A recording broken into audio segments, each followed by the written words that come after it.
Indiranagar police Thane हद्दीत घडलेल्या खुनाच्या गुन्ह्यातील फरार आरोपी क्राईम ब्रांच युनिट 2च्या ताब्यात। याबाबत पोलिसांनी दिलेल्या माहितीनुसार 25 सप्टेंबर 2025 ला इंदिरानगर पोलीस ठाणे हद्दीत झालेल्या खुनाच्या गुन्ह्यातील आरोपी ओम जाधव यास पोलीस पथक शोध घेत असताना क्राईम ब्रांच युनिट 2चे सहाय्यक पोलीस उपनिरीक्षक शंकर काळे आणि पोलीस हवालदार चंद्रकांत गवळी यांना सदर गुन्ह्यातील आरोपी ओम संतोष जाधव हा म्हाडा कॉलनी अंबड नाशिक या परिसरात आल्याची माहिती मिळताच पथकाने सापळा रचून त्यास ताब्यात घेतले।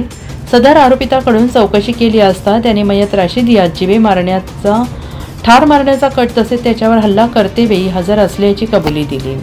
पुढील तपास इंदिरानगर पोलीस ठाण्याचे पोलीस करत आहेत। सदरची कामगिरी पोलीस आयुक्त संदीप कर्णी, पोलीस उपायुक्त किरण कुमार चौहान, सहाय्यक पोलीस आयुक्त संदीप मिटके यांच्या मार्गदर्शनाखाली क्राईम ब्रांच युनिट 2 सहाय्यक पोलीस उपनिरीक्षक समाधान हिरे, पोलीस उपनिरीक्षक यशवंत बेंडकोळी, सहाय्यक पोलीस उपनिरीक्षक शंकर काळे, बाळू शेळके, पोलीस हवालदार संजय सानप, नंदकुमार नांदुर्डीकर, चंद्रकांत गवळी, प्रकाश महाजन, अतुल पाटील, वाल्मिक चव्हाण, पोलीस अंमलदार महेश खांडबहाले, तेजस मते, जितेंद्र वजिरे, सुनील खैरनार आदींनीही कारवाई केली आहे। एनसीएन न्यूजसाठी रोहन दनी नाशिक।